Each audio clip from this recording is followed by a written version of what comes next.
So, moving for the next session of the day, we have Mr. Sayak Paul giving session on accelerate your TensorFlow models with XLA. He is a developer advocate engineer at Hugging Face. Let's give our warmest welcome to Mr. Sayak Paul.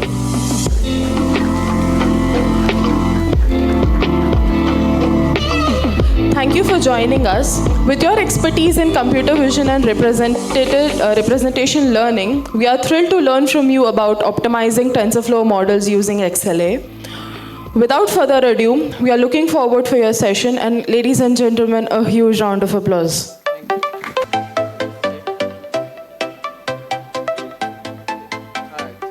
All right, let's get started. By the way, they put it like accelerate your TF models, and TF means TensorFlow. It does not mean the beep. So, yeah, let's get started. So thank you everyone for joining my session. I think this is my first time speaking at a scaled event like this, first time in Pune. So really great to be here. So I'm a developer advocate engineer at Hugging Face. How many of you have heard about Hugging Face? How many of you have used the Transformers library? Oh, cool. Not many, but okay. Not a problem. I work on the diffusers team at Hugging Face, the text-to-image, state-of-the-art stuff. But 10% of my time at Hugging Face is also spent around TensorFlow. Hence, I'm here today. And I'm ridiculously interested in open source. And when I'm not working, I usually binge-watch things on Netflix. I'm currently again binging Suits. So yeah, Harvey Specter is my favorite character, because why not? Yeah. All right, as a disclaimer, I'm presenting this with the help of my amazing teammate, Joao, because he is responsible for most of the stuff that I'm going to present today, so as a disclaimer. So this is the brief plan of attack, but I only have 20 minutes. I already have talked more than 1.5 minutes already, so I'm going to have to really cut it short. But I'll be here around throughout the event, so feel free to grab me at any point in time for your discussions. But do not get worried if I am moving or rushing, because that's kind of intended in the interest of time. So this is the brief plan of attack. I'm going to start by discussing what operator fusion is and why it matters. And then we'll straight proceed to TensorFlow and XLA. And I'll also show you how XLA can help you to accelerate your text generation models. And we are not going to see GPT 3.5, but GPT 2, a predecessor of GPT 3.5. Yeah. So let's start with this. How many of you understand this code? Basic TensorFlow stuff. All right, cool. So this is a very basic linear model coded in TensorFlow and Keras. This model, the highlighted one, is a TensorFlow program. I want you to remember that. It's a TensorFlow program. It's a very simple operation, again in TensorFlow, native TensorFlow. It's also a TensorFlow program. I want you to remember those two things. A model is a TensorFlow program, and the native function thing, that's also a TensorFlow program. Now let's start with Fusion. Now both of those programs need memory access and compute for you to perform the actual computation, right? And too many memory accesses can actually make your programs run really slower because the underlying executioner is actually spending more time on doing the swaps and all that rather than focusing on the actual computation side of things.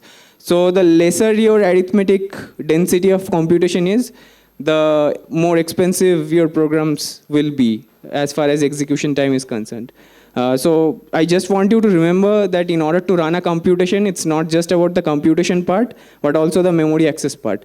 And if your program has got way too many memory accesses, then yeah, it's a bad news.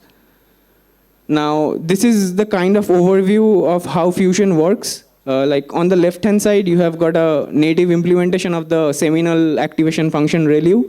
And you can see like it has got way too many memory accesses, right? Apart from the computation part, you have got memory access, and on the right-hand side, you have got an optimized implementation of ReLU, where you have got just 2 memory accesses, and also that all the time is spent around doing actual computation part.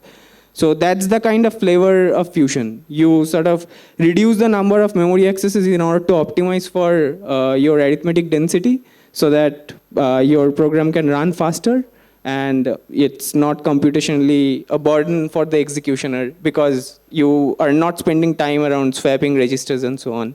So yeah. And if that's the kind of idea. If you can fuse operations, they would likely run faster because we are reducing their memory operations and that increases the arithmetic density or the compute density.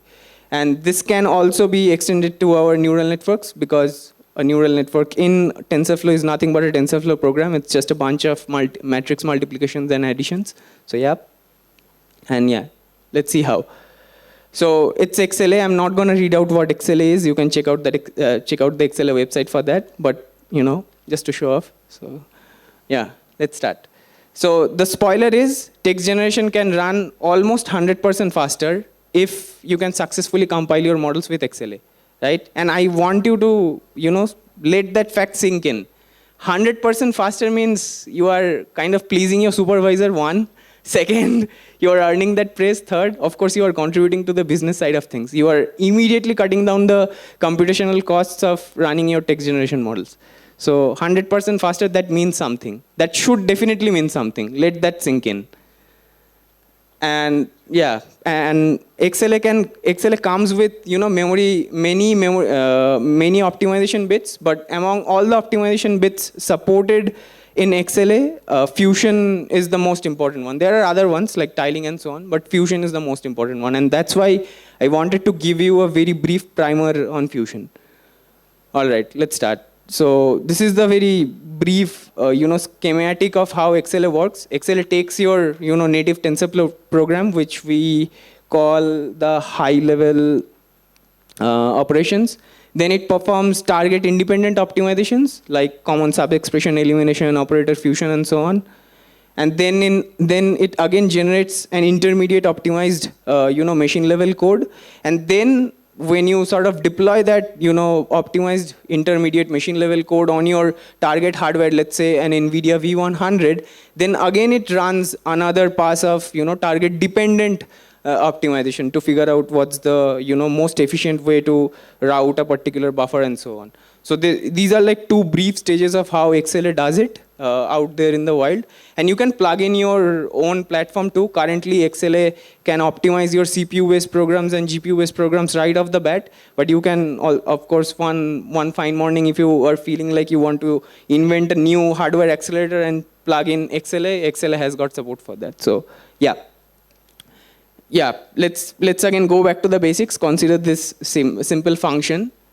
And even if you just trace it, like if you can convert the function into a graph, like where all the operations and the operands are defined, with which we, by the way, can do with TF function, if we just trace it, immediately we are able to see a huge benefit. From 2.429 seconds, we are already down to 0.14 seconds. So that's a huge speed up right there, even at a smaller scale. And then when you XLA compile it, from 0.14 seconds, we are now down to 0.03 seconds. I'm not very good at math, so I'll let you do the speed up calculation in exact mathematical numbers. So that's a speed up right there, right? Now, we are now just dealing with regular native functions. What about models, like actual tf.keras.applications models? So let's try that out also. Let's load a MobileNet v3 large model. Let's compile it. With g_compile, we can XLA compile that model already. And the moment you call predict, we can immediately notice a 59% speed up, like on commodity hardware, T4, V100, or even A100. So 59% speed up right there with just one line of code. I hope you understand the significance of that already. And if you compile it in the native way, if you compile it with tf.function, like in a more explicit way, where you are not performing number of pre-processing and post-processing steps, which model.predict does for you. But if you can somehow, eliminate those steps, you can actually notice a 98% speed up benefit, which is again, we are already right there. Like I promised you that we'll see 100% speed up, but we are already now down to 98% speed up. So I hope that I am able to convince that XLA is not a tool for cool dudes, but it's a pretty serious thing. If you are really actively into the MLOps side of things, and if you are using TensorFlow, do consider writing your code in a way that it becomes XLA compatible, right? Because the speed up benefits are huge, and you are not losing out losing out on any performance issues. So yeah. So to me, it makes a ton of sense to write your code in an XLA compatible way, because I can immediately get the speed benefits that way, right? And XLA can be also used for training loops, because your backpropagation again is a set of operations, right? So you can also XLA compile the backprop loop. I'm not gonna go deep into these things. You can always check these things out. Now let's come to the more interesting side of things. Like, I wanted to pick up text generation. It's because text generation is inherently iterative in nature, and it's also a very computationally expensive thing to execute in the first place. And also, text generation is kind of trendy. It's cool because GPT-4, GPT 3.5, those all are autoregressive text generation models.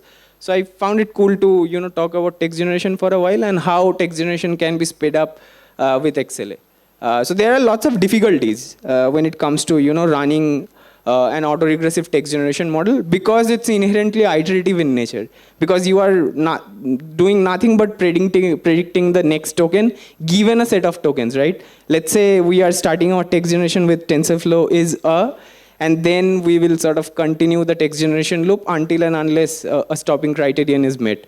So you see, it's continuous in nature, it's iterative in nature, it's inherently iterative, right? And we had to, there are lots of autoregressive text generation models within transformers, if you are aware of that. And since we also have, TensorFlow support in transformers, apart from the JAX and PyTorch variants, we wanted to primarily identify what are the areas where we could, plug in XLA to potentially get the speed up benefits. So we identified 3 primary areas. One is control flow, another one is data structure, another one is handling functions that can accept, variable length sequences, variable length inputs, basically. So, and if you are focusing, then you would probably appreciate that control flow and data structures, these are 2 very generalist software things, right? Like, these are not machine learning dependent. Control flow and data structure, these are always there with any piece of software that you write. So yeah. So these are the 3 areas where we thought XLA could be really beneficial. One is the input preprocessing part. The other one was the logit preprocessing part. Logit is basically what the model spits out. And then the caching mechanism. Caching is way more involved, so I'm gonna cut it short. So 2 things for now. One is logit preprocessing. Logit is nothing but the outputs of the model, the output of the model forward pass. And the inputs are basically what the model mates with. So absolutely not possible to go into the gory details of this. We have got a blog post if you are interested to check this out. But I'm going to share very rough points around here. So in order to operate with a continuous pace in Python, you are probably going to have to write a for loop or a while loop. And while loop is needed here because text generation loop, the loop has to stop at some point, right? You cannot run it for an infinite amount of time. It has to stop when a stopping criterion is met. And we usually deal with such kind of scenarios with a while loop, because it's easier, it's handy, because you can provide a easy stopping criterion there in order to sort of stop the while loop, right? Now, for us, the condition to stop the while loop, it's actually a tensor. It's not like a static value. And when it's a tensor, the while loop that you would write in Python will automatically get converted into a tf.while loop, which is kind of XLA compatible already. So we had to identify those situations in order to see whether or not we can convert some of our for loops to while loops in order to have better readability and also better support from the native TensorFlow ecosystem. Next is substituting some unneeded conditions in the for loops in order to benefit from vectorization. Because this is very common, right? Within a for loop, you often add if-else statements, but this for loop cannot be vectorized. Like, in order to sort of trade that part off in order to sort of trade away some amount of numerical precision. We thought let's just eliminate the if-else conditions because we are not benefiting from it anyway as far as performance is concerned, so that we could take advantage of vectorization. So that's the second part, that is substituting the condition for loops with vectorization. And this is very important. This is the single most important bit for writing XLA compatible programs, that you cannot have variable length input sequences. So for example, let's pay heed to this part, right?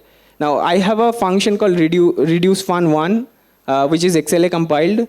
Now what I'm doing is I'm calling the function on variable length inputs. First, the program is receiving 10 inputs, second 11 inputs, then 12 inputs, right? It's a variable length input scheme. Now the execution time, if you pay heed to the execution time, first one is 520, second one is 20, 26, third one is 25. This is not very optimal, because the XLA compiled function, it's getting recompiled every time it's meeting with a differently shaped input, which is not a good practice for writing XLA programs, right? Now, if we paired our inputs such that the input is of the same shape with which your XLA program was compiled with, you get the speed benefits immediately. The first execution time is 511 milliseconds, and the second and third execution times are 0.7 and 0.4 milliseconds, which is way smaller than 26 and 25, right? So yeah, this is, as I was mentioning, this is the most important bit for writing XLA compatible programs. So keep that in mind. Now, again, let's talk about some actual text generation code. No GPT-4 yet, because that's not open sourced. Let's start with GPT-2, which is still a community hot favorite. So I'm doing a bunch of imports, which is not necessary. Then I'm loading a causal language model, which is nothing but an autoregressive language model. And I'm also specifying the tokenizers such that it does all the padding for us, because we need to be treating with static shaped inputs, not dynamic shaped inputs. And then I'm also specifying my generation arguments, not necessary. It basically specifies what kind of tokens you want to generate as a part of your generation loop. And then you basically compile your generation function such that it's XLA compatible. That's the only line of code that you need to add in your program, because most of the text generation models in transformers, at least if they are in TensorFlow, they are already XLA compatible. So this is the only line of code that you as a user and a developer need to add to your code.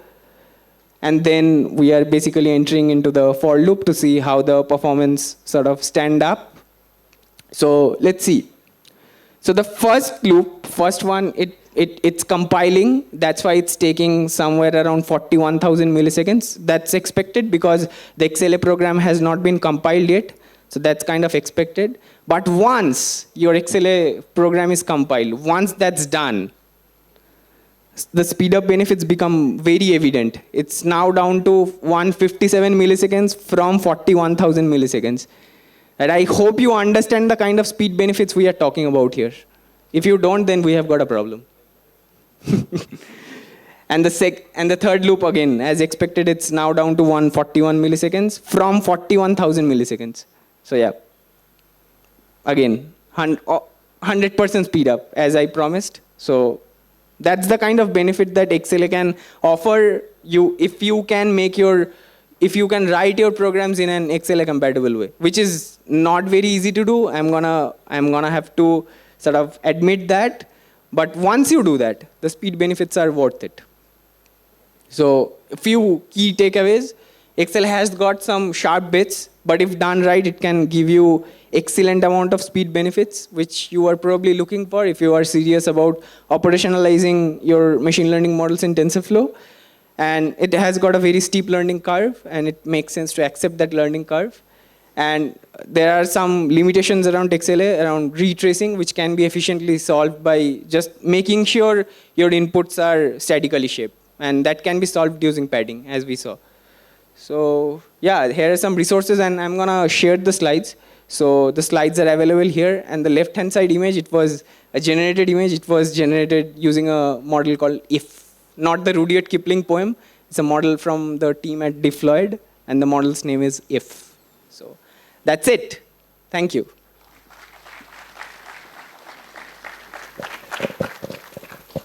Thank you so much, Mr. Sayak Paul, for this amazing session. I think the way you interacted with the younger generation today was amazing. The way you added some memes, the way you explained the code line by line, that was really appreciable of you, sir.